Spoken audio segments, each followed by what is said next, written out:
All right. Oh, come back. So I've just put up a little bit of an introduction about who I am, right? This is all the sort of formal stuff. I've basically I'm a chartered accountant, but I'm also got a degree in computer science. I think out of all of those sort of important things, maybe this one down here, running CA management for more than 30 years in the accounting software industry is really what I bring to the table. I started very young for anyone else in the room who just wants to know. Liar. All right, so I've now started to talk about my job title, right? And over that 30 years, I've had a lot of titles. People have called me the accountant, the computer man, the attaché man, the SAP man, the Triumph man, the Zero man, lots of things. I think I've now become a trusted advisor for a few clients. And if I was 20 or 30 years younger, I would now have a title called CTO, Chief Technical Officer in places. But today I'm going to try and be a futurist. And because this is such an exciting subject, I've decided you'll find through the slides, I put up a whole heap of slides of my holidays.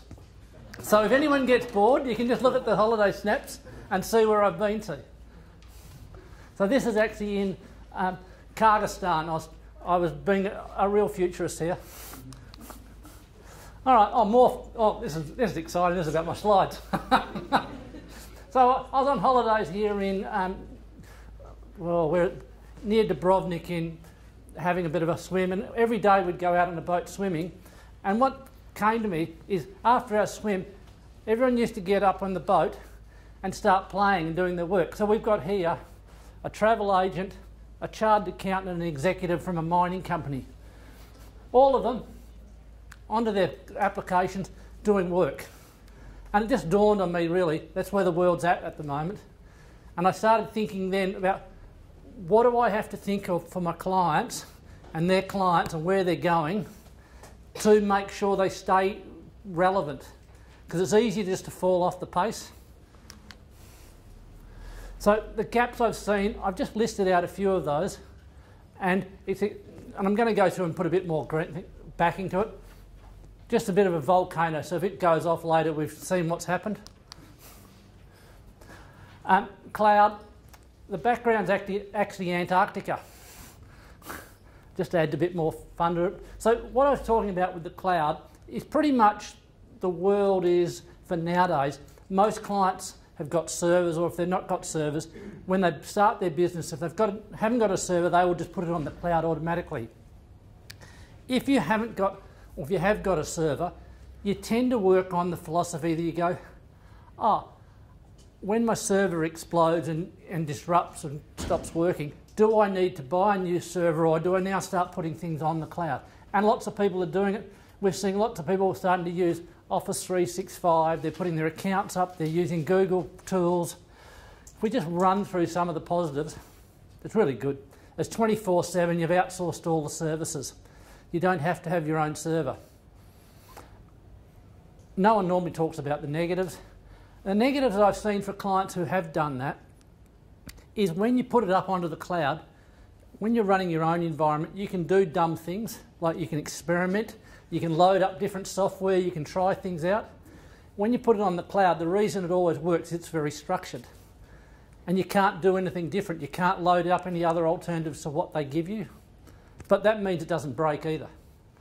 One of the other things, and that sort of drives the data security, the cost. Really interesting is most people, when they do their cloud analysis, they treat it like they're doing a lease. They work everything out on a 3-year basis. Most people, when you put something up in the cloud, it's 5 to 7 years. And the rent, and you've moved it from being a fixed cost to a rental cost, which is ongoing. And even though people talk to you about the cost and go, it's a lot cheaper to pay $100 a month than buy something. But if you're paying $100 a month for 8 years and it's never going to decrease, it's not like when you buy a ute or you've leased the ute and at the end of the 3 years you go, do I now upgrade the ute to the new one because the lease is over? If you're having a bad year, you tend not to. If you're having a good year, you will. But when you put it on the cloud, that's now become a fixed cost. You can't really drop it. You might be able to drop a user or two, but you really can't take those costs out of the business. So it's like having in any business, you've got lots of now fixed costs coming out of things. Who's getting disrupted by the cloud? Really, it's not the businesses itself. It is actually IT service companies and internal IT departments. Because now they're not managing your servers, they're not installing new servers. They've really now changed to doing desktop support, they're doing printer support, they're helping you connect your internet, connecting up your apps to your phone. So you're actually seeing IT companies disappearing and becoming less relevant or changing their whole structures because all of the server work is actually going into the cloud. Gig economy. I thought a picture of a gig that I went to would be really good for you to look at. So gig economy is an interesting one. We're all hearing about things like Uber, Uber Eats, Airbnb, and everything's changing, and it is very much, and we're seeing it with things like freelancer, where you can actually go on the web and you can go, I need someone to do a poster, I need someone to do something, or I can get a tradie to come in and do something. You just get on and you book it and make it happen. And it becomes very simple. So where does that leave us? We're seeing lots of small businesses doing that, and they're really using the web as the coordinator. So you just jump on and you get it done and it comes and happens. The positive, it's really simple. Most people don't see the negatives. We got stung with a negative. I went and did a white paper, which I'll show you the white paper later on at the end of the thing that you could get. Did the white paper and we had someone in the Philippines do all the graphics. Great. Until about 12 months later we went back and said, we want to change a certain paragraph and do this. The person had disappeared. The product that they'd used to do it we couldn't find. We eventually had to just go and redo it again. So that sort of risk of outsourcing anything to an individual person is quite challenging because you just don't know where it is and what it is, but if it's not a big risk, so be it. From a business's point of view, if you are starting to outsource to the gig economy, where you're giving out individual jobs, you're going to have to start tracking it a lot more than you ever used to. Because it's different to tracking it to internal staff that you've now sent it off to the Philippines or you've sent it off to India or wherever. So who's getting disrupted in the gig economy? I think it's the economy. Because suddenly you go, all of these people don't have jobs and they don't have a real business. So therefore, if they don't have a real business, don't have a real job, they're not going to pay tax, they're not going to pay super. We're seeing people like Uber now trying to bring in that there's a tipping environment when you jump in a car, so they don't have to pay people as much. So that whole Americanisation of the world. So there's a whole series of things. I'm not going to go there today, but I thought I'd just throw it in there. One of the other ones that we've been doing a bit of work with is in hospitality and stuff, and we're just talking about Uber Eats. And we've all heard of Uber Eats. What's been really intriguing when you get behind the scenes there talking to the restaurants, a lot of people have jumped into Uber Eats and they have that concept going, oh great, this is going to give me a whole heap of new clients, and as they get in they get that sugar hit of a whole heap of new clients coming in, and they're happy to give up their 30% commission because they're getting new clients. What we've actually found is after about 3 to 6 months, most of the clients are their old clients now using Uber Eats. So all of their takeaway business that used to come in now use Uber Eats. And they're paying 30% for their old clients. And they're a little unhappy about that. But what they're really unhappy about is they've actually given Uber Eats all of their client base. So Uber Eats now goes, oh, I have a new restaurant over here that does Mexican as well. I'm going to take all of your Mexican clients and give them a special. Because you don't own the clients anymore. You've built up your business, given away 30% and given away your clients. And you thought it was a good decision? And we're seeing a lot of that sort of stuff come through in the gig world where you're putting stuff up on the cloud. Who owns the clients after you give it away? And we're starting to see a little bit of a revolution happening in Uber Eats already. The disruptors are coming for them. And I'm just going to chuck up an example here. A thing called AI chat. What it actually is is the restaurants are now putting it on the phone themselves, and it lets them have this piece of software that lets them go in and actually chats to it. And you can go onto your phone and go, I want breakfast, what's for breakfast? And it will actually send them the order and send the order off to a person to do the delivery. Or you can be in your hotel room and go, yes, I want that delivered to my room. And it actually is starting to talk to you. So it's not a menu, it responds to what you give it, and your phone gets messages coming back to it. So you're really starting to see that whole thing. We've actually started to take this technology into our help desk. So in our help desk, where we get normal phone calls, people are going to be able to put in messages and go, I want some help on Triumph, or I meant some help on Attaché, and the responses will change based on your questions. The next challenge we're throwing to it is we want a different response for every client, because every one of your businesses are different. So the way you use Triumph or you use Attaché or Xero is different. So we need to have it responding appropriate to you. So they're the sort of things we're just starting to work on that ourselves internally to try and get more out of less people. All right, moving right along, phones. Right. Yeah, I've skipped one, no wonder I was having trouble. So phones, we keep seeing marketing, and marketing keeps telling us that everyone runs their business in a cafe and tradies, and everyone runs their business on their phone. And I struggled with that. And some of the millennials in the office go, yeah, we do everything on it. And I go, you don't do everything on it. What you actually do is you will do your banking, and you will pay things, and you will get orders and things, right? Quite happily. But you don't run your business on it fully. So it is all about convenience of how do I do it and how do I do little things. And if I talk to the millennials, and a classic example of this is, I don't know whether you've seen Bank West has been advertising that you can get a ring that lets you go in and pay things. That's not really polite, is it? Sorry, got sidetracked. So what you've actually got there is my son, who's 25, he went to me, what the bloody hell do I want a ring for? Why can't I just have it on my phone? I want everything on my phone. And he wants to be able to go in there, look up things, do his banking, research stuff. It's their preferred way of getting information. And the key is getting information. They're not going to do the work on the phone. They just want to be able to get information and use it effectively and whenever they like. So what do we have to do? And who's going to be disrupted? Pretty much every one of us is going to be disrupted by this technology, and we have to change our businesses to allow people to get that information. So it's really easy to at least get a website and make the website phone responsive. Start thinking about that sort of stuff. Making maintenance of websites easy. It's an absolute pain in the backside that when you go there and you go, oh, I want to change my website and I've got to send it off to the web developer who loads it up and it comes back a week later. The technology allows you to now have it on your desktop that you can jump into the website and change it there and then. It may not be as pretty, but getting it done and getting it up there instantaneously because you've gone, oh, we've changed something today for tomorrow. People want to know tomorrow. They don't want to have to wait for you for a week to get it changed.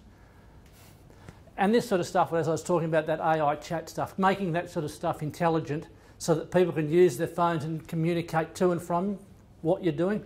And some of this is a bit scary, but it's becoming easier and easier. Banking systems moving right along. All the banking systems and all the banks are changing their systems. So where we've traditionally had ABA files and communications with the banks, they have been in a revolution themselves of redoing all of their back-end processes. And we're seeing all the banks actually now roll this out slowly and change things. So if you were previously being a MyOB user, you used to use the MyOB banking process and you'd be able to go into MyOB and transfer money. Can't happen anymore because of the securities they've had to put on it. We're seeing the dual level security with things like Xero, because people are getting in and doing things, and all that levels of security is coming through. We've seen Tap and Go. How many Tap and Go came into Australia or in like 3 months? We all went bang. and the world's slowly catching up with us to do it. Things we're also seeing is we've actually got rid of our EFTPOS machine in the office in the last 3 months. We don't need it anymore. We just jump on the web and do our EFTPOS over the web. People brings a credit card in, we scan it. So we've gone, there's another $50 a month that we were paying the bank that we didn't have to pay. You can see I'm an accountant by heart, aren't I? There's a degree of tightness in here. Subscription plans. How many subscription plans do you have? Phones, internet, everything. Everything is becoming subscription plans. How many of your businesses need to start thinking about having a subscription plan? Not many of the software packages have subscription plans in there, but it's becoming far more common. Even the fact, like, we've done a job for a client with NDIS, they had to have direct debits coming out of people's trust funds because they were actually in a hostel accommodation type thing with things. They needed to actually have all of these people once a month give them their money, but the money had actually gone into all their trust funds. So we had to try and automate that automatically through the system. Who's going to be interrupted by the banking system? As I said, everyone. What do you need to do? You just need to know that the protocols are chum. Start to think about how do you actually link up and do your payments over the web. The direct debit facilities that I've just spoke about, creating subscription plans. Subscription plans are rolling through everywhere and we're all need to get used to it. And it's just a matter of how do you use it in your world rather than someone else in your industry suddenly doing it and you're left behind. So a whole heap of other general changes here. Stock. Stock seems a really simple thing, but most of the big boys now don't actually want stock in their warehouse. We're seeing bigger organisations do two things. One is they put the stock out on consignment with their retailers and their suppliers, but the retailers and suppliers don't have to own it. The company owns it. Or suddenly there's new competitors coming up over the web. And it is that wholesaler having another brand or two brands selling the same product out of their warehouse in a retail sense. And we all go, no, that can't be happening. They wouldn't be doing that. But it's right. So they don't want that stock sitting there doing nothing. If they can be selling it direct or they can be having it on your shop front and not having to pay for it, it's the same as sitting it on the shelf in the warehouse doing nothing. Documents. We expect that we should be able to pull up a document out of our system anywhere we are. We should be able to grab our phone and say, look, where's that document? I can send it to you. Artificial intelligence, and I keep coming back to this one. We all start thinking about what is it going to do in our business and what drudgery we're going to get rid of. The drudgery is really good, but how much of your intelligent stuff is it going to do for you as well? And there's a lot more higher value stuff that's actually going to be done by this. I thought this picture was really good about artificial intelligence. This is a bar that you actually have pour your own beer. And after a few beers, they become very intelligent, those boys. All right, so just talking about that same sort of thing, just bringing you some things. A lot of people have been doing marketing, and marketing is things like using sort of Infusionsoft, MailChimp, and doing direct marketing type campaigns.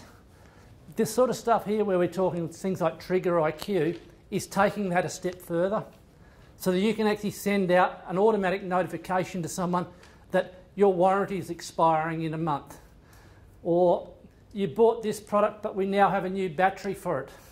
So it's taking that whole marketing down to a granular level, and just the sales reps, especially in Perth, were shocking over the boom time. They became order takers. They forgot how to learn to sell. And what we've actually found this sort of thing is popping up messages for the sales reps and telling them why they should be ringing people. Someone bought this product 3 months ago, they need a follow-up. They bought this but they didn't buy the add-on. This is the thing they should be following up on. All right, compliance. And I'm going to go off the reservation here and I'm going to upset any bookkeepers and accountants in the room. I've actually just, in my head, restructured what I think businesses are. Traditionally, we always had small, medium business, large business. I've actually said there's two sorts of business. a compliance business and an engaged business. And we just talk what a compliance business is essentially you use your accounting software and your business software to produce your tax return for the accountant or do your BAS. You don't use it for anything else. It is part of the business that sits over there and it's all it ever does. Traditionally, it is small bookkeeping. You have a low volume website. There's lots of individual spreadsheets and data and apps in the business.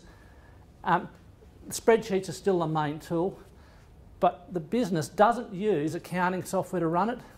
It is all run by the boss's gut. And the accounting is only done to keep the bookkeeper and the accountant happy and the tax man happy. And when we talk things, you'll see a bit later as we go on, you can see, while I am sort of, my pictures at the moment, I went to Africa earlier this year, so that's sort of, you'll see a whole heap of things out of Ghana and Gambia and Ivory Coast and places like that. All right, so back to compliance. For most people, the accountant and bookkeeper had traditionally been in the corner, then they got MYOB and they did MYOB in the corner. Now they have Xero and they do it on the cloud and they don't come to the office. But really that's just doing accounting so they can do the BAS. We're seeing their suppliers and customers for these compliant businesses now saying, we want you to put the order in on the web. If you want to check something to buy off us, you have to put it in on the web. You have to be you're doing all the work yourself. They're pushing, the big businesses are pushing the work down to you to do it for them. Most people in that sort of level of business have a static website. It's a yellow pages ad that doesn't change. The world hasn't changed that much. They just have it on the web because that's where they're told to have it rather than paying yellow pages. The web store, if they have a web store, runs completely separate to accounting because someone else looks after that and does the pricing over there. The sales are low, they don't do it. Margins and competition is still tough. That doesn't go away. Apps are being used on phones and everyone's doing different apps to do different things. But spreadsheets are still the king that runs the business. Staggers me every year that people, come July, people spend 2 or 3 weeks rebuilding the spreadsheet they use every year to rerun the business. But realistically, for a compliant business, nothing's changing. The boss still does it by his gut. He still works out all those decisions and the accounting stuff is happening and it might be going to the cloud, but it doesn't really matter. It's just accounting. That's nothing to do with the real business.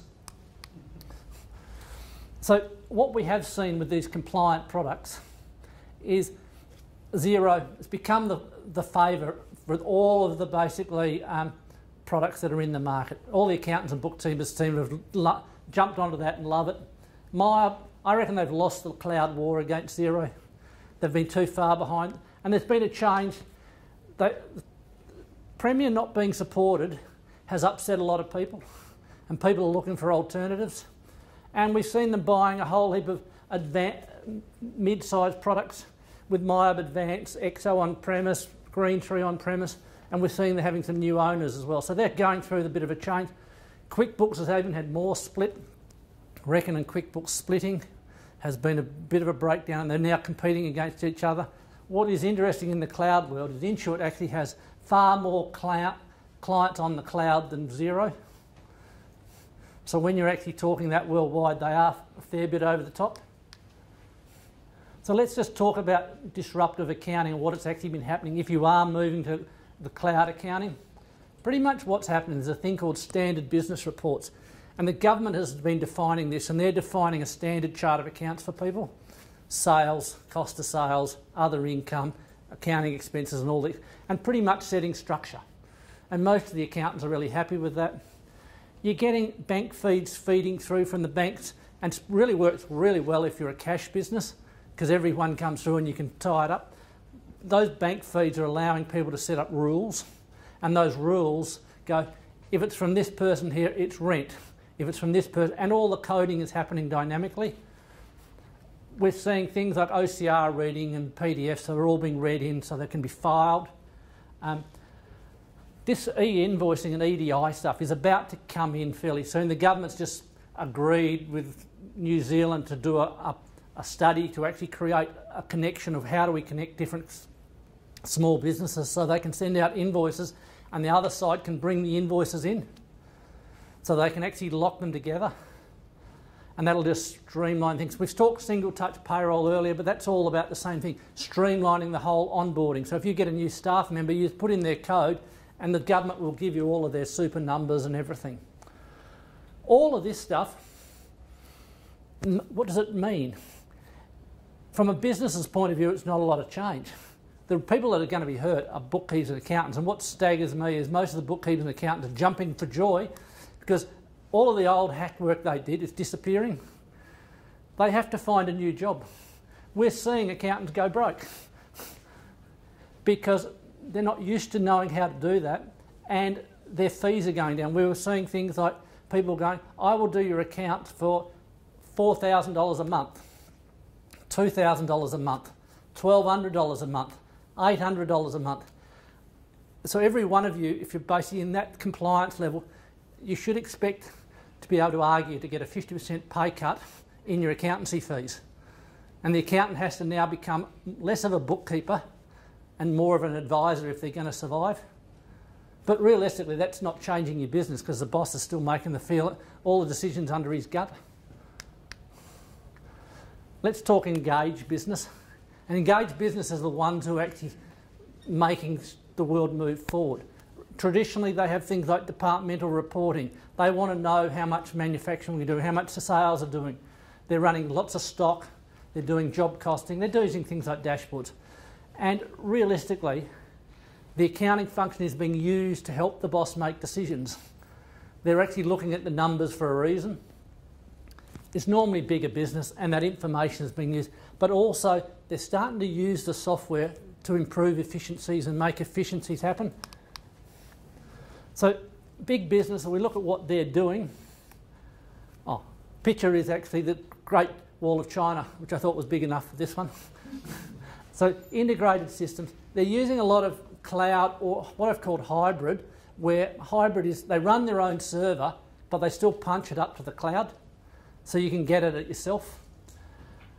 They have integrated work. Their accounting connects to their websites, connects to the client portal, connects to the supplier's portal so you can put a purchase order in, connects to their mobile, allows them to do ordering and invoicing over the mobile. Their marketing is all linked together. Their EDI and connections are all in place so they can actually transfer invoices. Like we've got people who are sending orders over to Italy, right, electronically. They just pump it into their system, hit the button, and the supplier gets it into their system, and they can track where it's at. The whole stock world is changing. Things like barcoding and the Q codes and all that stuff. People are starting to track where is my stock, where's it going, because that's value. Consignment stock, as I talked about earlier, that you're getting stock put in your premises that you don't own, because better being in your premises for sale rather than sitting in my warehouse doing nothing. We're seeing things, workflows, lots of robotics and artificial intelligence happening, and lots more of big data and KPIs and things for reporting purposes. So I've called this the big gap. So as you're a business and you're going, I'm growing out of being a compliant business and I want to move forward, that jump from a compliant business being zero or mile is a big jump.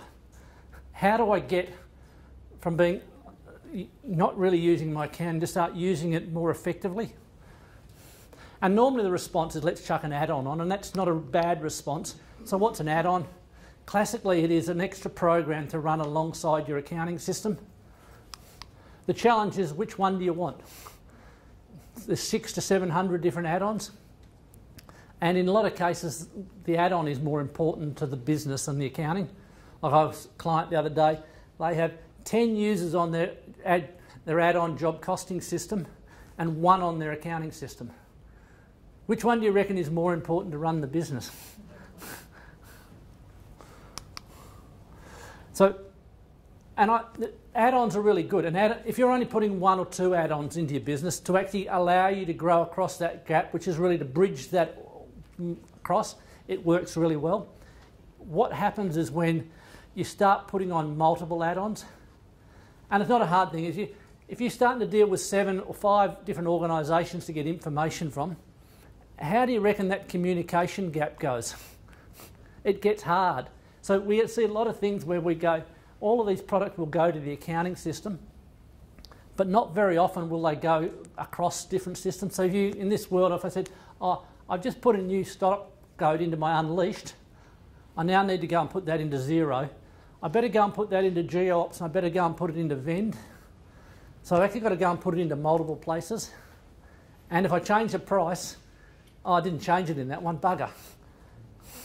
So, but as a stepping stone, absolutely agree it's the place to go. You just got to know when is the stepping stone too many.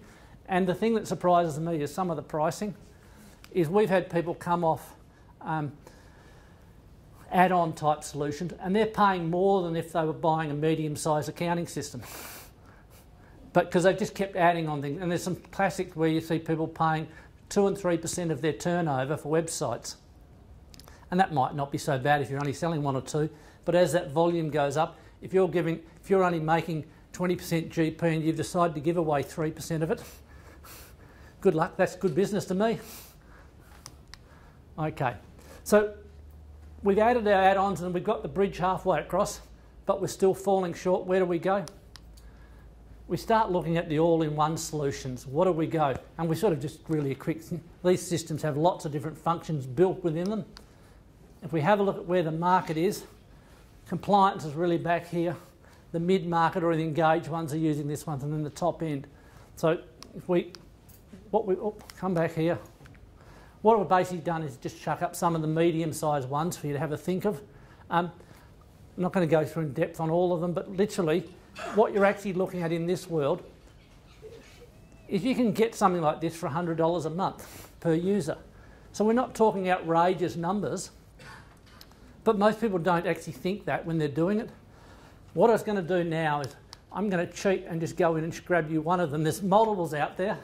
But you can basically, I'm going to go quickly run through some of the things that you get in the sort of this level of system. So all your traditional modules, and I'm not going to spend much time on that. I'm going to start talking about some of the efficiencies and the things that you start seeing, because accounting is accounting, and that's the compliance side of it. Things like EDI invoicing. So if you're a Bunnings supplier, being able to link up with Bunnings is really easy. The ability to do scanning. We start to move into the web sort of stuff, client's web portal. So with a web portal, we've done it in our office, we don't want clients, we don't sell anything to you over the web, but we want our clients to be able to get on and get their invoices, look up an invoice, print an invoice, look up a document. We want you to jump on and pay your account over the web. So we don't have to then allocate the invoices, you allocate it and do half the work for us. And then the sort of things that you're wanting other people to do it if you can. Things like multiple websites. I'm looking at here. Same back end is Triumph. These guys here, wholesale business, retail business. Same warehouse stock's coming out of. And then they have this on their phone for their reps to be able to order the stuff. It's the one module you just add on. So all your stock's suddenly then available to sell. Suddenly opens up the world. Things like stock and connections. I'm in my accounting system here. I go into a document, I click the e-commerce document, put a description, jump onto my website, and it's put that up on the web instantaneously. I can send it, I can have a spreadsheet I've done for a client, save it on the client, hit the button, and they can jump on straight there and then and get it. No need to have a drop box of a big document. That ability to actually publish things instantaneously just happens. Apps, things like paperless picking. So where I had a web shop, if I had a web shop, I can have a web shop come through and people can order over the web, cash or on account. It instantly comes into the system, pumps it back out the door, and the guys can be out in the warehouse raising the picking slip straight on their device. Mobile jobs, guys out there putting in their timesheets, recording stock. If I'm doing a stock take, I can do that on my phone. The sort of stuff that we're talking about, and it's really changing, is I can now grab my phone here and I can go and scan a barcode. And we're seeing that with clients giving it to their customers. So the customer goes, oh, I've just finished using that drum of drench, scan, pick the code up, the order goes straight into the system. They don't even need to know what the product is. So it's just, you think about that flexibility to actually make people take the world and streamline, am I getting the right part?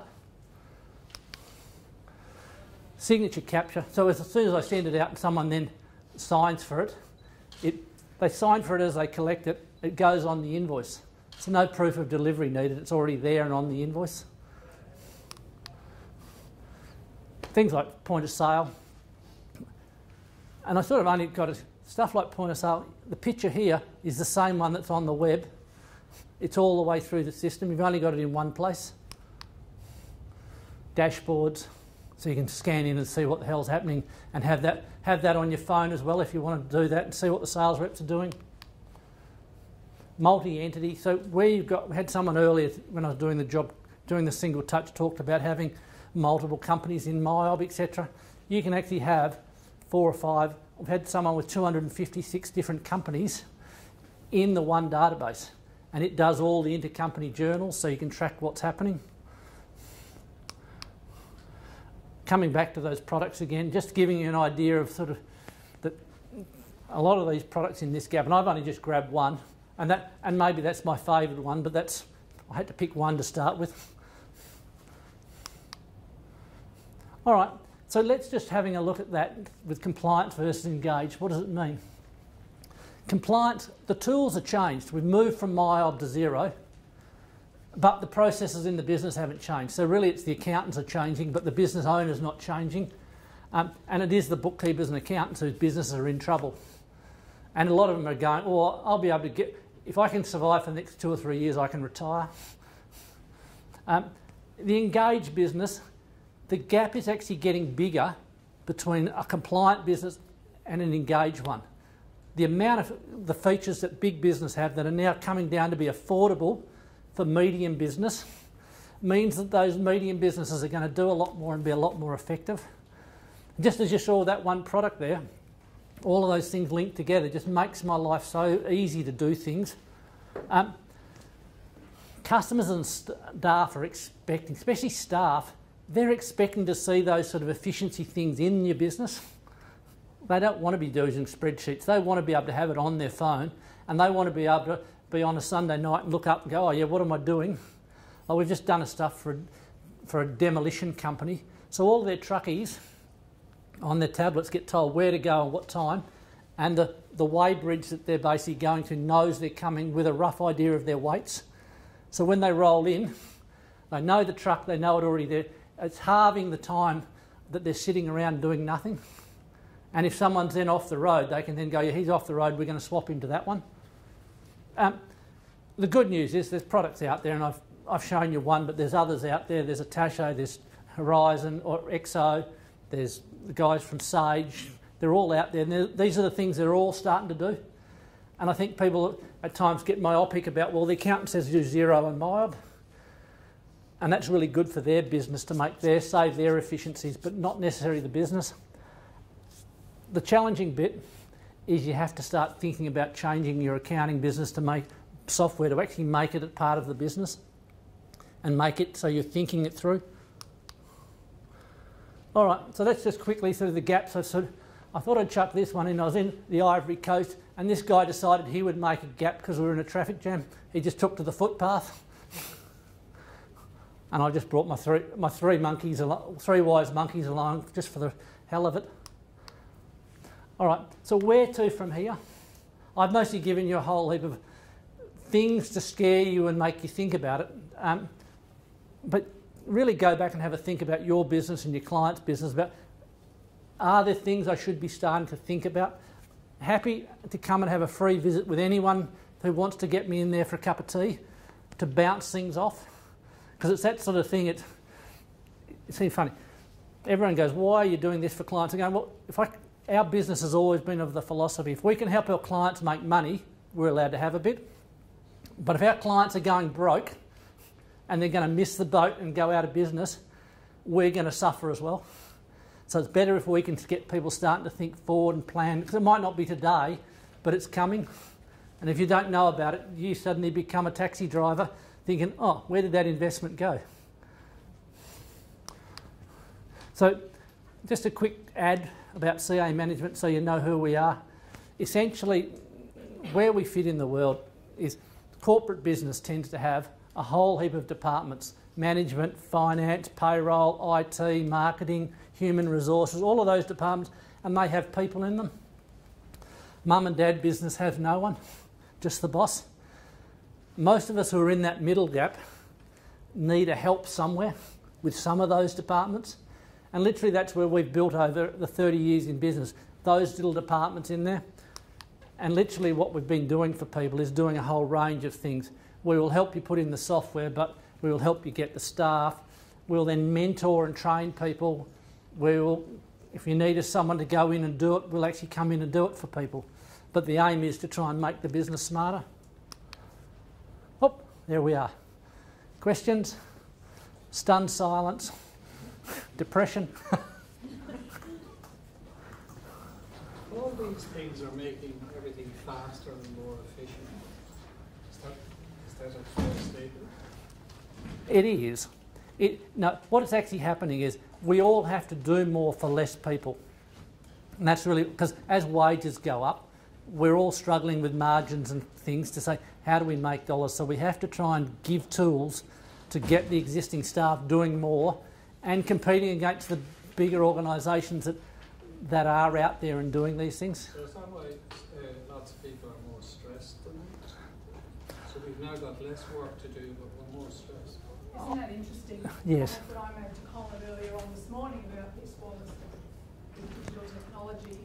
Your point is so valid that we all seem to be working longer and harder. We've got all this digital technology that we're using. Why aren't we working only a 4-day week? It's supposed to be making our lives easier, but for some reason we all feel, rightly or wrongly, that it's hard. What I think is really interesting in taking that is accountancy businesses are really classic. Is they've actually gone and spent a lot of time making themselves more efficient with MYOB and Xero, and immediately they've handed all of that money back to the clients. They haven't banked any to do, as you said, they haven't said, I can now do a 3-day week. They've just gone, I've saved myself 5 hours today. I'm just going to bill the client for 3 hours. Because the client was happy before, there's been no banking of those efficiencies. Everyone's just giving it back rather than using it in their own business or doing things smarter. And it's not, yes, you have to give some of it back, but it's also going, how do I if I'm going to put something more efficient into my business, I have to try and get it into my bottom line. What do you mean giving it back? Well, as in giving it back is, if you're saying, previously I was doing a job for a client and I was charging them $2,000, I can now, and I was working for the full time, now that I can do it in half the time, do I keep charging them $2,000 or do I charge them $1,000? Or do I say, yeah, I've saved half the time, I'll give you half of it back. I'll reduce your fee by $1,500. I haven't seen a lot of that. No, but what I've actually seen is most of those cases, it goes straight down to $1,000 very quickly because people go, I only did 3 hours, I billed the 3 hours, the other 4 hours that I used to work, I now have to go and try and find some other work, and that's where the accountants are going to be in real trouble because they're going to go out and say, I have to get more work to fill in because my clients aren't, I'm not busy, I'm not charging enough. So is that where the stress is coming? That's where the real stress is going to, and that's why they're going broke because they suddenly don't have. And it is that efficiency. As you get efficiency in your business, if you don't actually work out how do you use it for your own profitability and your own self-being, you give it back and the competition kicks in because you now have to do more and more and more and more for less and less and less and less. But I think one of the reasons people are more stressed is they're actually doing more work in the sense that one of the senses you mentioned, they're actually doing work that the client or the supplier used to do. Mm. Oh, you get a lot of that. We get on the net to book a holiday. You're now doing that work. You used to just get your secretary or your assistant to do it, or call into a travel agent. But it's all about the fact that the cost of labour and the cost of things, people just can't afford it, so they have to. And that's a bit that staggers me, is we all do things to try and make ourselves efficient, but we hand back those gains in the business to the client, rather than actually saying, how do I lower my stress? How do I make my environment and my job? Like it's funny, people talk about us and go, oh, you're a growing business, and we go, there's growth and there's growth, and we're basically growing and enjoying yourself is as much fun as growing the business to be bigger, because growing to be bigger we grew up to having 30 odd staff at one stage, and I sold part of the business because it got too stressful and came down to a level that I could actually have a life, so I can actually go on holidays and show you my holiday snaps. Thanks for that, Colin. All right, well, thank you for coming. Come out, have a coffee.